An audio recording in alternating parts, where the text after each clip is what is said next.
그 가정에 주신 축복이라는 제목으로 말씀 증거하도록 하겠습니다.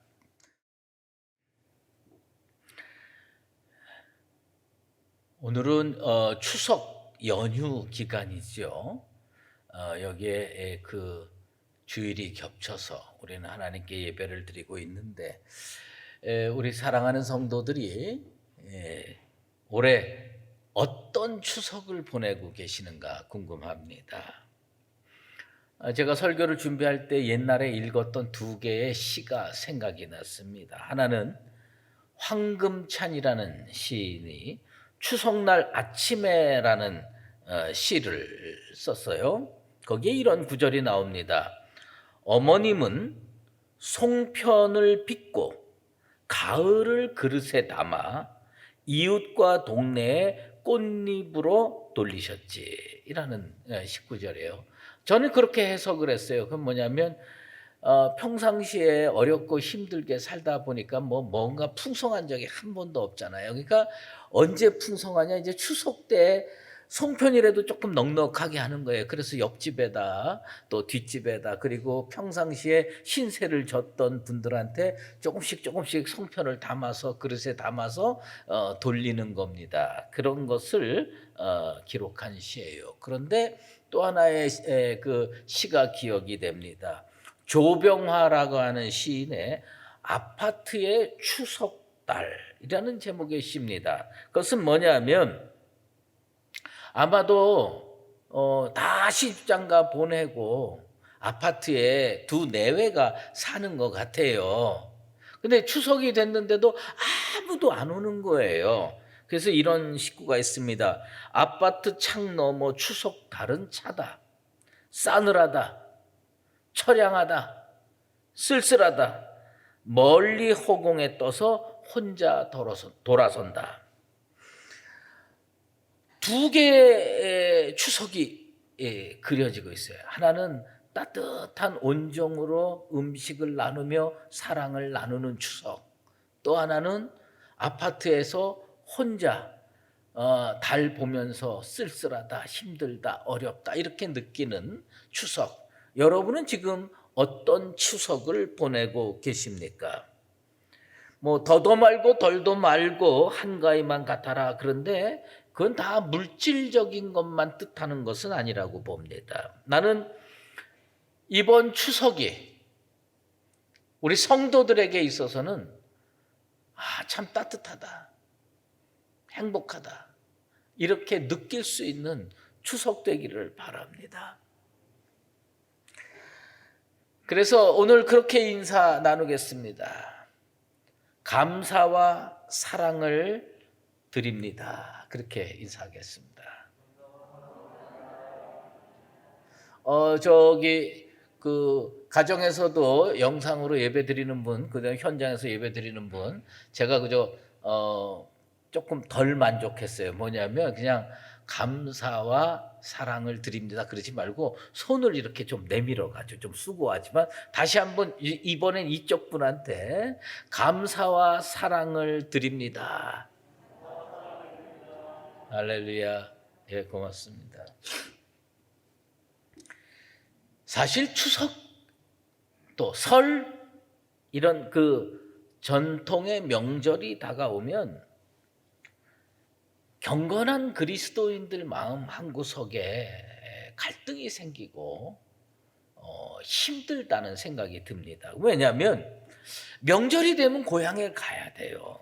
그런데 서울에 올라와서 전도받고 예수 믿고 믿음으로 사는데 고향에만 가면 그 부모님들이나 일가 친척들이 아직 그 예수를 믿지 않아서 이 추석 때만 되면 제사 문제로 또 절하는 문제로 시끄러운 가정들이 왕왕 주변에 있습니다. 작년과 올해는 그래도 코로나 때문에 이거 안 내려갈 명분이 있어서 조금 수월할지는 몰라도 대부분들은 이런 거 힘들어 합니다. 예수 믿기 전까지는 마음에 부담 없이 제사 드렸고 절했는데 이제 예수 믿고 사는 입장에서 이거 제사 드려야 되나? 절해야 되나? 고민하는 분들 참 많습니다.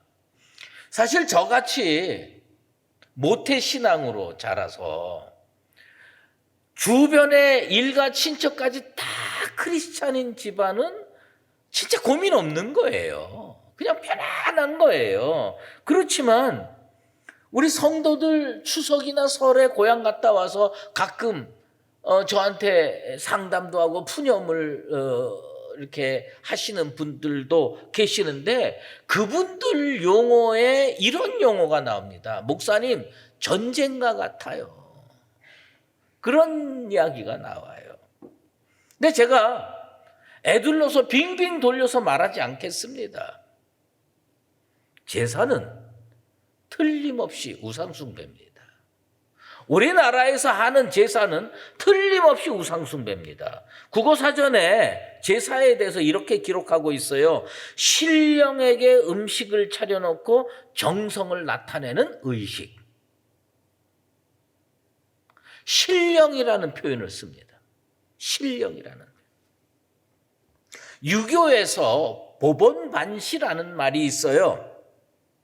근본에 보답하고 처음으로 되돌아간다라는 뜻이에요.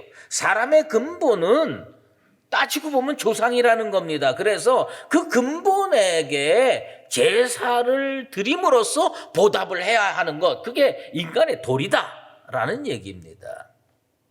그러면서 그 제사의 대상을 유교에서는 세 가지로 나누더라고요. 하나는 뭐냐면 천신, 지신, 인귀. 천신은 일월성신과 같은 것을 의미하지요. 지신은 대지, 산, 강, 계곡 이런 것을 의미하죠. 인귀, 또 귀신귀자 쓰잖아요. 인귀는 공자 같은 현인이나 애국공신, 조상들을 의미한다고 합니다. 그래서 왕, 천자 이것은 뭐냐면 천신, 지신, 인귀에게 모두 제사를 드려야 되고 제후나 귀족들은 지신과 인귀에게 제사를 드려야 되고 일반 평민은 적어도 자기 조상신에게는 꼭 제사를 드려야 한다고 이야기합니다. 그래서 유교에서는 제사가 단지 효의 행사가 아니다.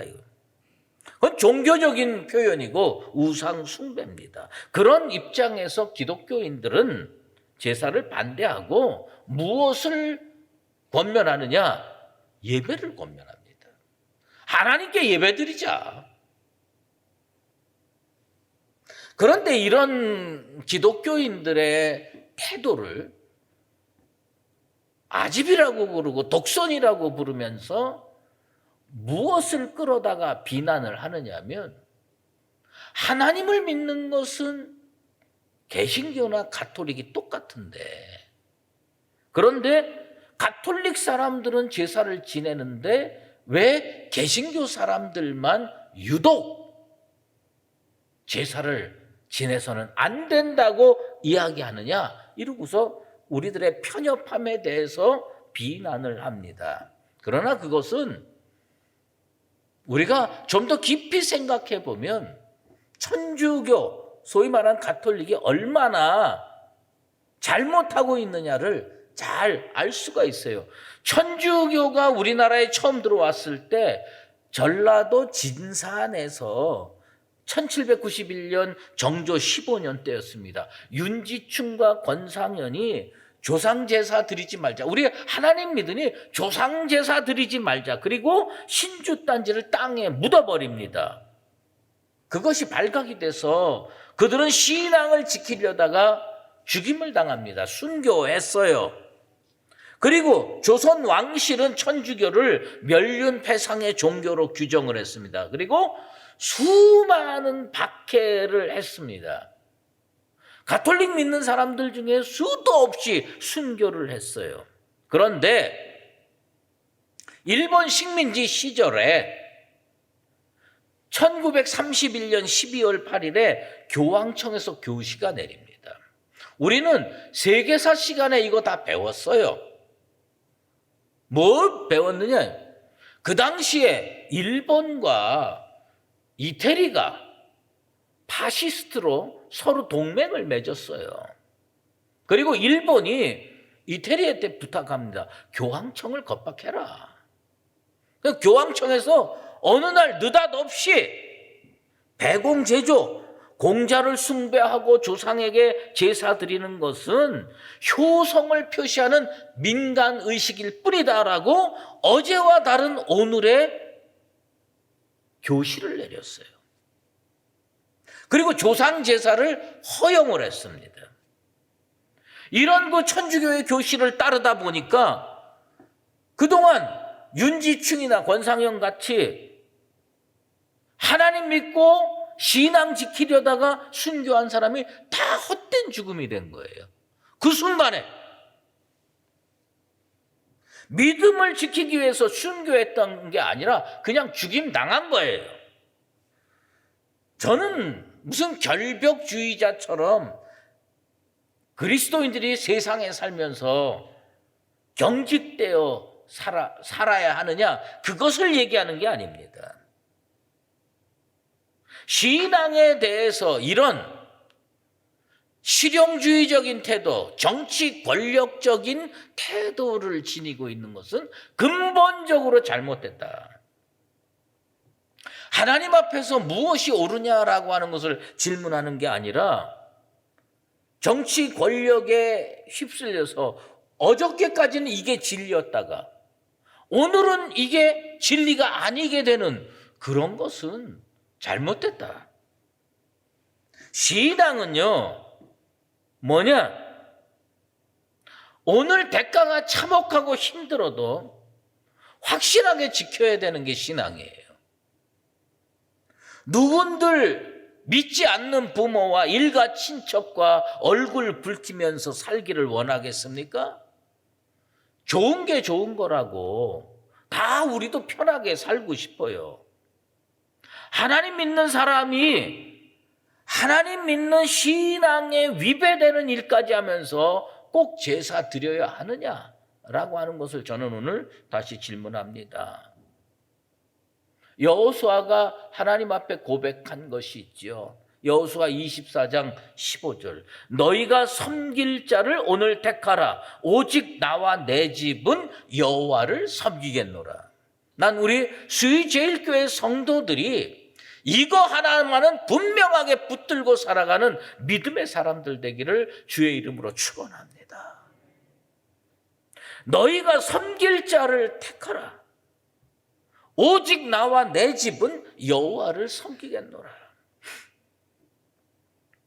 하나님이요, 크리스천들이 이 세상에 살면서 모호하고 흐리멍덩한 삶을 살기보다는 믿음의 선명한 삶을 살기를 원하십니다. 요셉은, 오늘 본문에 나와 있는 요셉은 선명한 믿음의 삶을 살았던 사람입니다. 그래서 하나님께서 요셉을 멀리 타국이었던 애굽에서도 형통하게 붙들어 주셨습니다. 요셉이 어디에서 살고 있었느냐? 우상이 가득한 애굽에서 살고 있었습니다. 그가 총리를 하면서 얼마나 대단한 사람들을 만나면서 살겠습니까? 그런데 그러면서도 여호와 하나님에 대한 신앙을 유지하면서 사는 거 정말 힘들었을 겁니다. 저는 바로가 어떤 의도를 가지고 요셉에게 그런 행동을 했는지 전 잘 모릅니다. 그런데 바로가요, 몇 가지 조치를 요셉에게 취했어요. 첫 번째는 뭐냐면 총리 대신 만드는 겁니다. 여러분, 사람이 한번 권력 잡으면요, 이거 놓기 참 힘듭니다. 그래서 우리는 권력을 뭐라고 자꾸 부르느냐? 기득권이라고 자꾸 불러요. 이거 한번 잡으면 놓기 힘들어요. 근데 총리 대신 만들었어요. 그 다음에 두 번째로 취한 조치가 있어요. 그것이 뭔지 아십니까? 이름을 바꿔주는 겁니다. 요셉은 히브리식 이름이에요. 이스라엘식 이름이에요. 그런데 이름을 뭘로 바꿨느냐? 사분의 바네아라고 하는 이름으로 바꿨어요. 이건 무슨 이름이냐? 애굽식 이름입니다. 가정법을 하나 하겠습니다. 우리 교회에 다문화의 다른 나라에서 오신 분들 중에 우리 교회에 나오는 성도가 있다고 합시다. 근데 그 집 자녀의 이름이 무탁이라고 합시다. 무하마드라고 합시다. 이스마엘이라고 합시다. 그러면 우리는 그 이름을 듣고 아, 저 사람이 한국 사람과 비슷하구나 이렇게 느낍니까? 우리는요 그 이름에서 생소함을 느낍니다. 아, 저 사람은 한국에 살긴 살지만 외국에서 온 사람이로구나 이렇게 딱 느끼지 않겠어요? 그러면 애굽에 있는 사람들은 사분의 바네아 그러면 저항감이 없어요. 아, 저 우리나라 사람이네? 이렇게 헷갈릴 수도 있어요. 그런데 요셉 그러면 경직됩니다. 저 우리나라 사람 아니네. 저거 팔레스틴에서 온 사람이네. 이렇게 되는 겁니다. 이 사분의 바네아라고 하는 말의 뜻이 여러 가지가 있어요. 그런데 저는 뭐 신학교 다닐 때 올브라이트라고 하는 구약학자의 책을 보고 배웠는데 그때 뭐라 그러냐? 생명의 지탱자다. 생명의 지탱자다. 뭐요? 애굽이 다 식량 문제로 죽을 것 같았는데 이 사람 지혜로워 가지고 이 사람 덕분으로 우리나라가 생명을 유지했다라는 뜻에서 사분의 바네아라고 줬다고 합니다. 근데 그것도 모자라 가지고 바로가요 조치를 하나 더 취합니다. 그게 뭐냐? 바로가 이 사람 붙들기를 원했던 것 같아요. 그래서 바로가 직접 나서서 중매를 합니다. 온 제사장 보디베라의 딸 아스낫과 결혼을 시킵니다. 온 제사장이라고 하는 것은 뭐냐면 우상 숭배의 제사장입니다. 그러니까 뭐냐면 우상을 섬겨도 1등으로 섬기는 집에다가 장가를 보낸 겁니다. 그러니까 이 요셉이 그 애굽 땅에서 신앙을 지키면서 산다는 게 얼마나 어려운 일인가요? 총리 대신 됐지요. 이름 바꿨지요. 우상 숭배하는 가정, 그것도 제사장 집안으로 장가 들었죠. 그러니까 이 사람이 거기에서 우리로 얘기하면 첩첩산중으로 뺑뺑 둘러서 우상 숭배가 가득한 세상에서 여호와 하나님 믿고 살아야 되는 겁니다.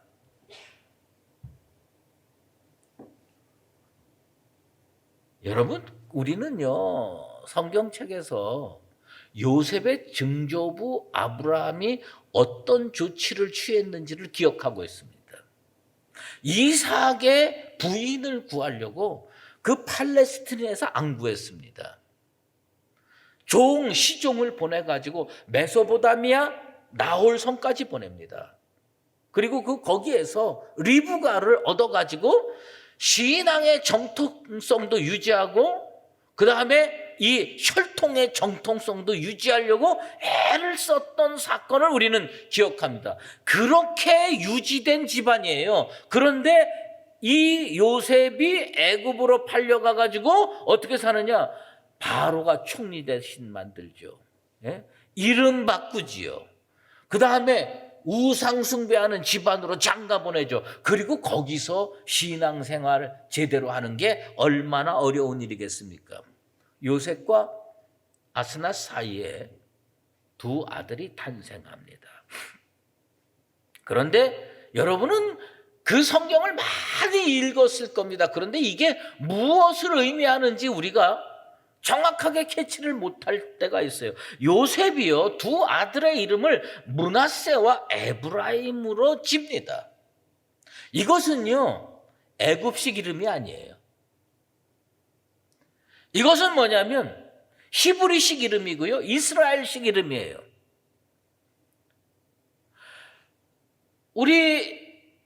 우리나라 출신의 가정이 미국으로 이민 갔어요.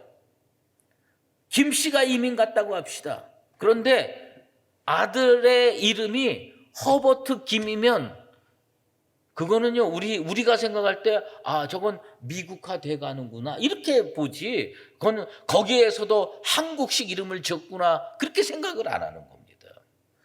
우리나라에 선교사 오신 분들 많은 집안이 있어요. 그런데 대부분이 뭐냐면 성씨를 바꿉니다. 미국에서 사용하던 또 호주에서 사용하던 걸 성씨로 바꿔요. 그중에 린튼가가 있어요. 이 린튼가가요, 우리나라로 와서 성을 뭘로 바꾸냐? 인씨로 바꿨습니다. 그리고 지금 어느 대학병원에 병원장 하시는 분의 이름이 인요한이야. 인요한. 그건 뭐냐?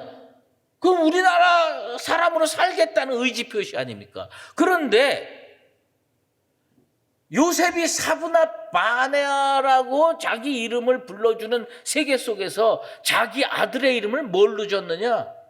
애굽식으로 안 줬어요. 히브리식으로 줬어요. 이스라엘식으로 줬어요. 그러면 이 아들 둘을 데리고 애굽 시내에 나갑니다. 아이고, 참 이쁘게 생겼네. 이 아이의 이름이 뭐예요? 므낫세입니다. 이건 뭐야? 에브라임입니다. 아, 이 사람 우리나라 와서 다 밥 벌어먹고 살면서 지 아들 이름을 히브리식으로 줬네. 이건 무엇 의미합니까? 요셉은요, 애굽의 한복판에서 나는 여호와 신앙으로 살겠다라고 하는 믿음의 표현입니다. 하나님이 왜 요셉을 그렇게 복을 주셨나? 우리는 그 이유를 알아야 돼요. 그래야 우리가 이 땅에 살면서 복받고 살 거 아닙니까? 우상이 창궐한 세상에 살면서 자기 아들의 이름을 하나님이 기뻐하시는 이름으로 짓는 거예요. 므낫세, 에브라임, 나는 무슨 일이 있어도 여호와 신앙에 입각해서 살겠다. 뭐예요? 애굽 한복판에서 여호와의 신앙으로 선명하게 살겠다고 하는 의지 표시입니다. 믿음의 표시예요. 하나님 그거 듣고요, 복 줘야 된다. 은혜 줘야 된다. 첫째 아들 므낫세입니다. 이 므낫세라는 이름의 뜻이 뭡니까? 잊게 하는 자입니다. 잊게 하는 자. 요셉이 잊을 수가 없어. 너무 마음에 상처가 되고 너무 힘들어서 잊을 수가 없어요. 그런데 하나님께서요, 요셉에게 아들을 주고 그 아들 낳고 키우다 보니까 잊혀지는 거예요. 요셉이 어떻게 살았습니까? 형들의 배신으로 애굽으로 팔려와 가지고 노예로 죄수의 신분으로 13년 동안 고생했습니다. 그가 잊을 수가 없어. 형들이 나를 배신했네. 내가 노예로 고생했네. 근데 이 아들 키우면서 잊어지는 거예요. 여러분, 안 좋은 거 잊혀지는 거 그거 하나님의 은혜입니다. 너무 옛날 일, 상처받은 거, 힘든 거 여기에다가 가슴에다가 새기고 살지 마십시오. 그거 진짜 여러분들 망가뜨리는 일입니다. 중국 속담에 이런 속담이 있어요. 복수하기로 마음먹은 자는 무덤을 2개나 파는 격이다. 예? 2번 죽는다는 얘기예요. 뭐예요? 복수하기로. 저 인간이 나한테 어떻게 그렇게 할 수가 있어? 그건 탁 하고 가면 이거 안 되는 겁니다. 우리나라 속담에 그런 속담이 있어요. 미련한 놈의 가슴은 고드름이 녹지 않는다. 예? 살다가 어떤 사람한테 상처받아 그럼 여기에 고드름이 하나 탁 맺혀 있어요. 근데 이게 6월, 7월, 8월이 돼도 안 녹아. 10년이 지나도 안 녹아. 이게 그냥 팍 하는 거야. 여기 그냥 가슴에 서늘하게 맺혀 있는 거예요. 그거 병됩니다. 병되는 거예요. 복수심 끌어안고 사는 것처럼 힘들고 어리석은 일 없습니다. 하나님은 요셉이 그런 복수심에 사로잡혀서 살기를 원치 않으셨어요. 그래서 므낫세를 주셨어요. 그 므낫세를 키우면서 형들의 배신을 잊어먹습니다. 노예 생활, 죄수 생활, 그걸 다 잊어먹는 거예요. 우리가 평생을 살면서 얼마나 힘들고 어려운 일이 많았습니까? 므낫세의 은혜가 우리 수유제일교회 성도들 한 명 한 명에게 임해서 나도 모르게 이 마음속에 맺혀져 있는 고드름 같은 상처가 눈 녹듯이 사라지게 되기를 예수 그리스도의 이름으로 축원합니다. 욥기 11장 16절에서 19절 말씀이 있습니다. 곧 내 환난을 잊을 것이라. 내가 기억할지라도 물이 흘러간 같을 것이며 내 생명의 날이 대낮보다 밝으리니 어둠이 있다 할지라도 아침과 같이 될 것이며 내가 희망이 있으므로 안전할 것이며 두루 살펴보고 평안히 쉬리라. 내가 누워도 두렵게 할 자가 없겠고 많은 사람이 내게 은혜를 구하리라. 망각의 은혜를 받아야 희망이 생기는 거예요. 이게 안 잊어먹으면요, 이 마음밭에 희망의 싹들이 나오다가 다 그 고드름 같은 그것에 다 짓밟혀 버리는 겁니다.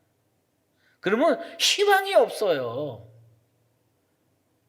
하나님께서 왜 요셉에게 므낫세의 은혜를 주셨냐? 그거 잊어먹어야 내 미래가 열려. 그거 잊어먹어야 내 미래가 희망의 미래가 될 수가 있어. 싹이 나는 거예요. 잎이 나는 거예요. 열매가 맺혀지는 거예요. 그래서 몇 년 후에 뭐예요? 많은 사람이 내게 은혜를 구하리라. 어떤 사람 다가가면요, 찬바람이 쌩 흘러. 가까이 다가가서 말도 걸기가 어려워. 얼마나 고달픈 인생을 살았는지 대화가 불가능해. 그런데 그게 하나님의 은혜로 다 녹아지는 겁니다. 그리고 어느 날 가보니까 이 사람하고 인생을 즐겁게 얘기할 수가 있어. 희망이 생긴 거예요. 열매가 맺힌 거예요. 그래서 다른 사람이 그 사람한테 찾아가서 이것 좀 도와줘, 이것 좀 함께 해줘, 이렇게 되는 거예요. 많은 사람이 우리 수유제일교회 성도들을 찾아와서 은혜를 구할 수 있는 축복의 인생들 되기를 바랍니다. 하나님은 요셉에게 망각할 수 있는 은혜를 허락해 주셨어요. 그래서 요셉은 마음껏 사랑하고 마음껏 꿈꾸고 마음껏 번성할 수가 있었어요. 여러분, 오늘 기도하십시오. 하나님께. 하나님, 제게도 므낫세의 은혜를 허락해 주시옵소서. 그래서 내 마음의 상처, 사실요, 우리 성도들 치유받기 어려운 상처를 신앙생활하면서 가슴에 품고 사는 거 제가 다 알고 있습니다. 얼마나 힘들겠어요. 그런데 하나님은 요셉의 상처를 그 가정을 통해서 치료하셨습니다. 난 우리 수유제일교회 성도들 마음속에 맺혀있는 그 상처가 교회를 통해서 다 눈 녹듯이 사라지게 되기를 소망합니다. 가정이 천국이 되어야 되고요, 교회가 천국이 되어야 됩니다. 하나님께서 난 우리 성도들에게 꼭 이 은혜 허락해 줬으면 좋겠어요. 그래서 성도들 얼굴 하나 보면 뭐예요? 그 속에 기쁨이 있고 은혜가 있고 미래가 있어요. 얼마나 좋은 겁니까? 난 이번 추석이 이런 은혜가 시작되는 추석이 되기를 바랍니다.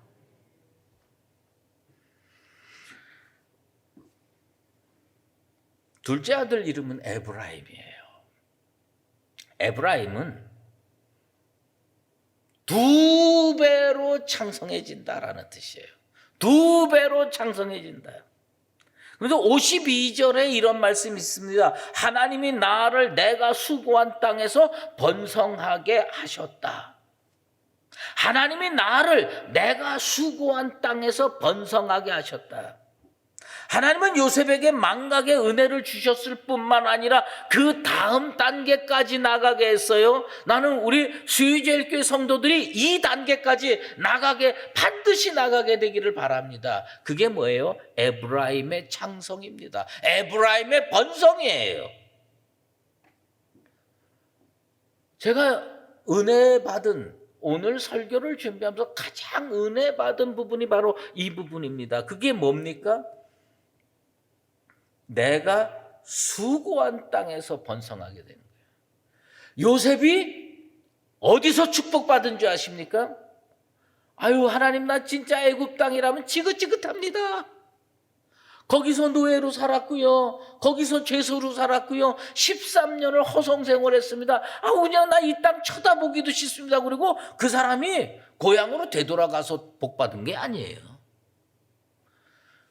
그 수고한 땅에서 복받은 겁니다. 저는 오늘 우리 수유제일교회 성도들에게 이 말씀을 반드시 선포하고 싶어요. 그게 뭔지 아십니까? 우리가 진짜 지난 10년 넘게 고생을 했고 여기에 와서 7년 동안 믿음 생활을 했지 않습니까? 이곳에서 번성하게 되길 바랍니다. 이곳에서 에브라임의 창성을 맛보며 사는 우리가 되기를 바랍니다. 수고한 땅에서 우리가 여기에 와가지고 예배드리고 믿음 유지하며 살려고 얼마나 수고했습니까? 근데 하나님이 너 그 땅에선 복 못 받아 저쪽으로 옮겨가지고, 이건 나중 문제죠. 나중 문제죠. 적과 꿀이 흐르는 가나안 땅은 나중 문제고, 우리는 어디서부터 복 받기 시작해야 되느냐? 지금 여기서 복 받아야 돼. 한번 따라해 보십시다. 하나님, 지금 여기서 복 주시옵소서. 여기서 복 받기 시작하게 되길 바랍니다. 콕 집어서 얘기할게요. 100주년 기념관 이 예배당이 우리 교회, 그리고 우리 교회 성도들이 새로운 복을 받는 출발점이 되기를 주의 이름으로 축원합니다. 욥이 말년에 하나님으로부터 갑절의 축복을 받았듯이 우리 교회도, 우리 성도들도 바로 여기서, 지금 여기서 갑절의 축복을 받게 되기를 기도하고 소망합니다. 요셉은 두 발을 딛고 사는 그 땅, 우상이 창궐했지만 믿음으로 살려고 애쓰고 수고했던 그 땅, 현재 삶의 자리에서 하나님의 은혜로 에브라임의 창성을 맛봤습니다. 용서한 자, 가슴이 희망으로 부풀어 오를 수가 있습니다. 그리고 하나님께서 그 다음 단계의 은혜, 에브라임의 창성을 허락해 주십니다. 여러분, 성도들이요, 우리가 이 말씀을 잘 들었으면 좋겠는데, 성도들이 정상적으로 믿음 생활을 하면 번성하게 돼 있습니다.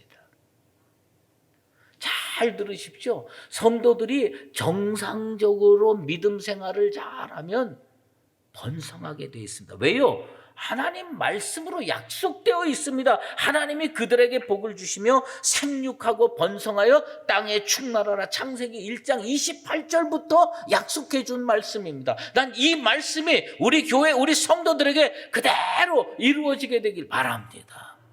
여러분, 마음속에 상처 내려놓으십시오.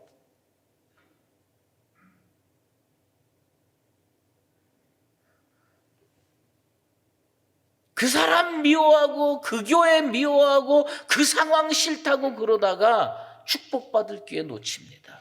이제 다 정리하시고 우리 새 출발하십시다. 진정한 의미의 새 출발하십시다. 그래서 이 교회가 에브라임의 번성을 체험하고 이 성도들이 에브라임의 창성을 체험하게 되길 바랍니다. 하나님은 요셉의 가정에 축복을 주셨습니다. 이런 현상이 수유제일교회 전체에 임하게 되기를 바랍니다. 므낫세의 은혜, 그 망각의 은혜입니다. 에브라임의 축복, 그것은 창성의 은혜입니다.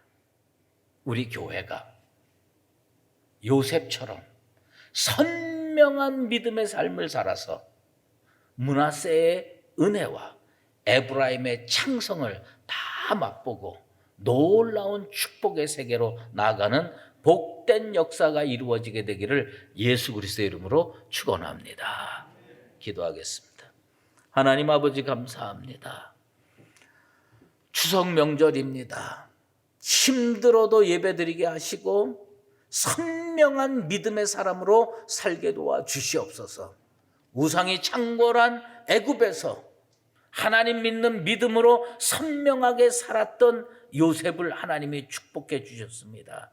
요셉에게 주셨던 그 진정한 의미의 축복이 우리 수유제일교회와 성도들에게 임하게 되길 원합니다. 므낫세의 망각의 은혜를 허락해 주시고 에브라임의 창성의 축복을 허락해 주시옵소서. 그리하여서 우리 교회가 지금 여기서부터 새로운 축복을 받고 번성으로 나아가는 복된 역사가 이루어지게 도와 주시옵소서. 예수 그리스도의 이름으로 기도드리옵나이다. 아멘. 이제는 우리 주 예수 그리스도의 은혜와 하나님 아버지의 극진하신 사랑하심과 성령의 인도하시고 교통하심이 요셉처럼 우상이 창궐한 세상 속에서도 선명한 믿음을 간직하여 하나님으로부터 므낫세의 은혜와 에브라임의 창성을 맛보며 살기로 작정하는 수유제일교회 모든 믿음의 권속들과 주님의 몸된 교회 위에 이제로 영원히 함께 계시옵기를 간절히 축원하옵나이다. 아멘.